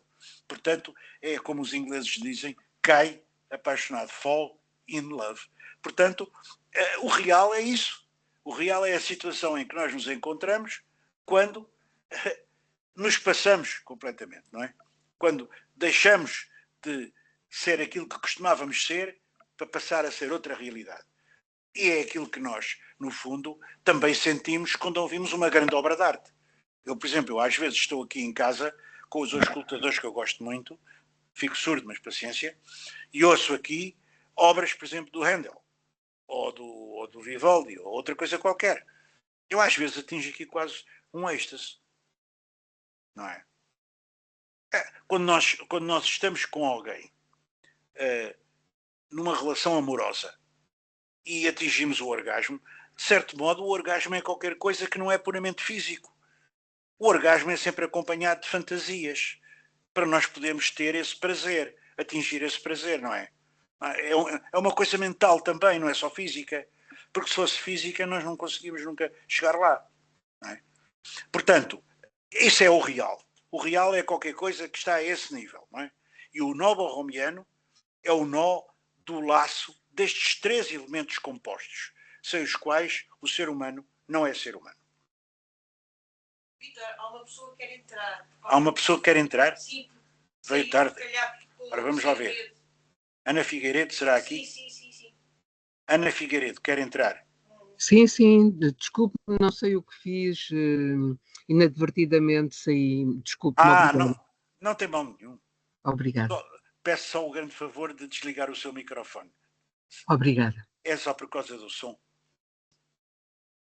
Ora bem, eu, numa certa altura qualquer, terei que, de certo modo, parar, não é? Nós já vamos a um quarto de hora praticamente do fim. Mas ainda dá para dizer mais algumas coisinhas. Ao nó borromiano pode-se também atribuir esta designação de nodulação do real, simbólico e imaginário, quer dizer, junção num nó de três entidades diferentes, o real, o simbólico e o imaginário. Lacan, realizando uma leitura rigorosa de Freud, mostra que Freud já tinha uma perspectiva estrutural, porque muitas vezes até se chamava o Lacan um estruturalista. Lacan é um estruturalista. Inspirou-se muito no Claude Lévi-Strauss e no livro, que ele cita muito, aliás, As Estruturas Elementares do Parentesco. É um matacão, devo dizer, que não é fácil de ler. Mas é a obra clássica do Claude Lévi-Strauss. Claro que depois ele escreveu uma quantidade enorme. O Claude Lévi-Strauss é uma figura que atravessa todo o século XX. É um bocado como o Sartre. Não é? É uma figura em que a França era a capital, e Paris, na França, era a capital do mundo culto. E realmente, o Lacan sempre disse, eu não sou estruturalista. Eu não sou como o Claude Lévi-Strauss, porque o Claude Lévi-Strauss fala de estruturas e elimina o sujeito. Ora, eu não posso eliminar o sujeito porque eu estou a tratar precisamente de uma realidade que é a subjetividade humana e a intersubjetividade humana. Portanto, eu não admito que me eliminem o sujeito. Portanto, estruturas sim, porque realmente para fugir ao positivismo, que é um conhecimento esfrangalhado de coisas, de dados, de factos avulsos que se vão juntando, e infelizmente há muita gente que ainda anda nisso, a julgar que o conhecimento é conhecer muita coisa, não é? Isso é um dicionário ou uma enciclopédia, não é? Isso não é conhecimento nenhum. Conhecimento é sempre uma inter-relação de coisas e sempre uma estrutura. Portanto, há que criar um conhecimento estruturado e nesse aspecto o Lévi-Strauss foi um gênio. Mas ele é um gênio em várias coisas, na música. Ele sabia de tudo e mais alguma coisa. É uma pessoa absolutamente genial, não é? Tenho um grosso matacão também sobre a vida dele e sobre a obra dele. Mas o Lacan Depois é claro que acabaram por se separar, porque o Lévi-Strauss acabou por dizer: eu não entendo nada do que diz aquele senhor. O Lacan não tinha uma linguagem fácil, não é? Mas o Lacan, sendo em grande parte devedor da herança de Lévi-Strauss, daquilo que Lévi-Strauss conseguiu fazer, não é um Lévi-Straussiano, não é um estruturalista típico, porque, sabem, os estruturalistas, para constituir essas estruturas, eles tinham muito a ideia de criar dicotomias, mas dicotomias muito estáticas, não é? Por exemplo, o cru e o cozido, que é o nome de um dos livros de Lacan, quer dizer, o homem e a mulher, a noite e o dia, o seco e o molhado, e por aí fora. E essas estruturas, e eu li vários livros de antropologia, até para a minha tese de doutoramento, para me inspirar, porque a arqueologia pré-histórica por si própria é muito pobrezinha, teoricamente, de maneira que uma pessoa tem que ler muita coisa de antropologia cultural. E então, eu para me inspirar um bocadinho, li uma série de livros de antropologia. E, por vezes, esses livros tendem, agora já não, porque as pessoas já estão muito advertidas, não é? Mas tendiam a criar essas dicotomias e depois a jogar com essas dicotomias de uma maneira estrutural. Ver até que ponto é que havia combinatórias desses elementos ou não, transformações, vários tipos de operações, digamos, abstratas, entre elementos relativamente fixos.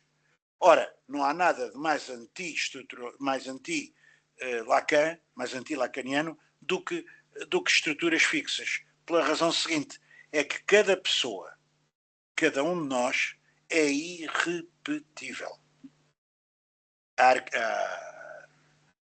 A psicanálise trata com aquilo que é absolutamente não no domínio do universal, não no domínio do particular, mas do domínio do singular. Cada um de nós é singular, é único. Quando morre uma criança, quando morre uma pessoa, seja ela de que idade for, morre com ela um mundo próprio. Um mundo próprio. Por isso, de facto, o Lacan sempre insistiu, sim, estruturas. Há coisas que, inclusive nós, quando falamos com psicanalistas, eles dizem, isso é uma questão de estrutura, está bem? Mas nunca se pode eliminar o sujeito, não é? E os elementos que provêm da subjetividade. E esses elementos são os que justificam a própria análise em que as pessoas se submetem e que o analista lhes diz para falar sem parar. O que é isso do delírio? O que é isto de falar sem parar? É para as pessoas fazerem com o à vontade que têm dentro do gabinete do psicanalista, onde sabem que podem dizer as maiores disparates e confissões de toda a sorte, e não sai dali, aquilo é muito diferente de uma confissão até. Portanto, as pessoas podem, diz quem tem experiência de uma coisa e outra, portanto, uma pessoa pode falar ali à vontade, ali não há direito, ali não há lei, ali não há nada disso, a pessoa pode dizer as coisas mais disparatadas. Porquê? Porque é através dessa livre associação de elementos, e já não de forma estruturada, rígida, de estruturas ou de ligações que têm determinadas transformações prévias, etc., que se pode perceber o que é o sintoma, não é, daquele sujeito. Quando se diz sintoma, quer-se dizer o que é o real daquele sujeito, não é? No fundo, o que é que aquele sujeito, de certo modo, parece ser. Porque nós nunca passamos do parecer ser. Ninguém nos vai fazer, não é, uma espécie de teste ou de radiografia à nossa psique. Portanto, em todo o ser humano há um emaranhamento, ou seja, há uma imbricação em cada um dos momentos precisos da história da nossa vida, está aí a vermelho em baixo, dos três registros, do real, do simbólico e do imaginário. Portanto, o conjunto do R, S, I. Mas também se pode pôr por outra ordem. O que é certo é que o Lacan, a partir de 1972, se rodeou de uma série de jovens matemáticos e, com a ajuda de um deles principalmente, representou a intricação destas três funções através precisamente deste nobo romiano. Mas o nobo romiano não é tão simples como eu mostrei ali. Aquilo é uma simplificação absolutamente incrível. O nobo romiano depois, nos vários seminários de Lacan, é utilizado para explicar as coisas mais diversas. Vocês não imaginam, às vezes, uma pessoa deita as mãos à cabeça em certos dos seminários de Lacan para tentar perceber o que é que ele quer com aquilo. Porque são esquemas e são, de facto, organizações gráficas em que é preciso termos um explicador. Eu acho que, tanto para Lacan como para Hegel, temos que ter um explicador. Senão não vamos lá. Eu, com Lacan, tive a sorte de vir aqui a Lisboa aprender com o professor José Martinho, que depois reuníamos também com outro colega e amigo, Filipe Pereirinha, muito incluídos dentro da obra do Lacan e que me deram bons conselhos e ensinamentos. Depois parti para uma outra fase em que encontrei um belga que é o Christian Fierrense, que agora, quando acabar o verão, vai recomeçar os seus cursos. E eu sigo porque eu tenho uma certa facilidade no francês. No meu tempo, o curso de História que eu tirei falava francês, não é? Sou do tempo em que o francês era a língua por excelência, a língua cultural por excelência. E habituei-me a falar francês e a ler francês, e às vezes até gosto sinceramente mais. Não livros de literatura, porque esses já tenho mais dificuldade, naturalmente não sou francês, mas livros de ensaios ou livros de filosofia, prefiro ler o original em francês. Quando é um livro, por exemplo, de um autor bom, prefiro ler em francês do que em português, porque há muita má tradução. Mesmo no Brasil, eles traduzem muita coisa, mas às vezes, francamente, há traduções muito boas. E há belíssimos autores no Brasil, há filósofos e psicanalistas e pessoas de uma categoria extraordinária. Por exemplo, o Vladimir Safatl, se encontrarem um vídeo do Vladimir Safatl, que eu estou sempre a pôr no meu Facebook, é um autor que enche as medidas, não é? É uma pessoa extremamente inteligente. Mas, isto para dizer que eu gosto muito da língua francesa e gosto muito de ler em francês. E agora perdi-me um pouco nestas conversas.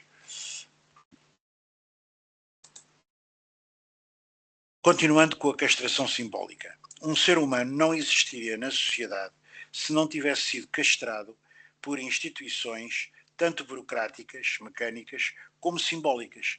Um homem ou mulher só existe e tem uma certa autoridade se tiver o estatuto simbólico de pai, neste caso é um pai, ou outro estatuto simbólico. Mas pode ser uma mãe que tem o papel de pai, que tem o papel tradicionalmente simbólico atribuído ao pai. Essas coisas mudaram muito, como sabem. A castração simbólica explica que o indivíduo que se torna papa ou rei deve até mudar de nome, deve dar-se a si mesmo um nome próprio serial. Por exemplo, o Karol Wojtyła tornou-se o Papa João Paulo II, não é?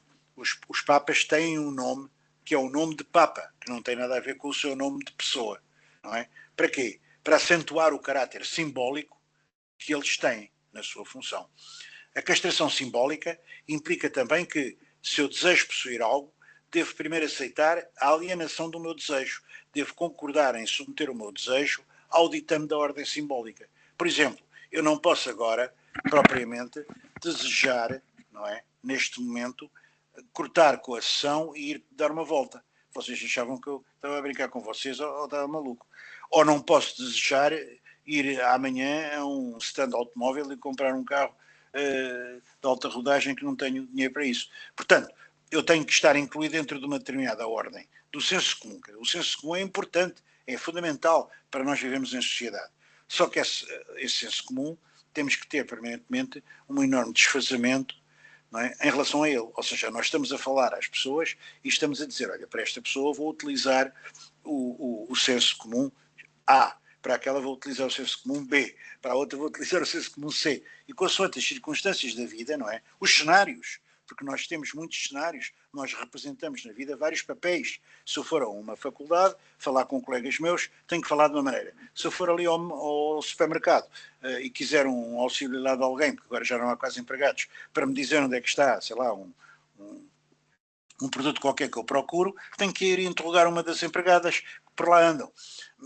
Se eu quiser alguém para me vir aqui consertar qualquer coisa à casa, tenho que ter um discurso com essa pessoa que não tem nada a ver com os outros. Ou seja, todos nós na vida representamos vários papéis, mas esses papéis é melhor não entrarmos muito na questão da identidade, porque a identidade normalmente é um terreno muito desvaladiço.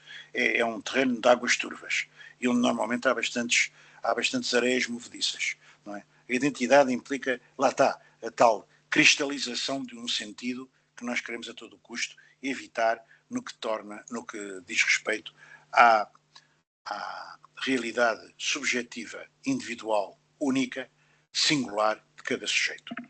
Eu talvez fosse-me preparando para sair, não sei se alguém quer pôr alguma questão ou quer dizer-me alguma coisa. Eu vou tentar gravar estou a fazê-lo. Vou tentar conseguir pôr esta gravação em vídeo e divulgá-la. Espero que consiga. Se não, posso divulgar os meus slides um a um. Passá-los, por exemplo, a PDF. E agora despeço-me de vocês até setembro, não é? Temos uma sessão em setembro.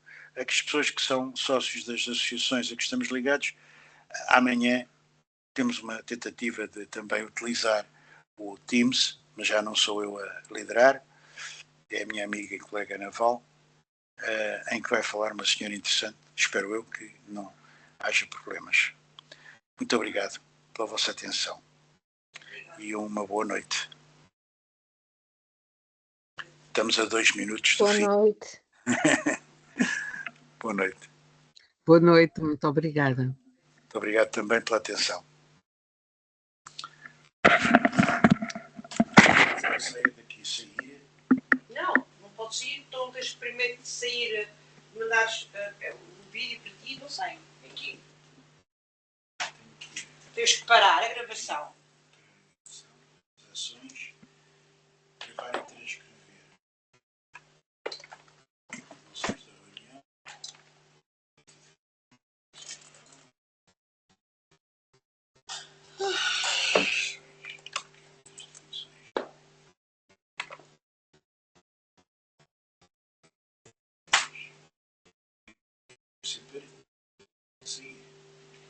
Já paraste a gravação?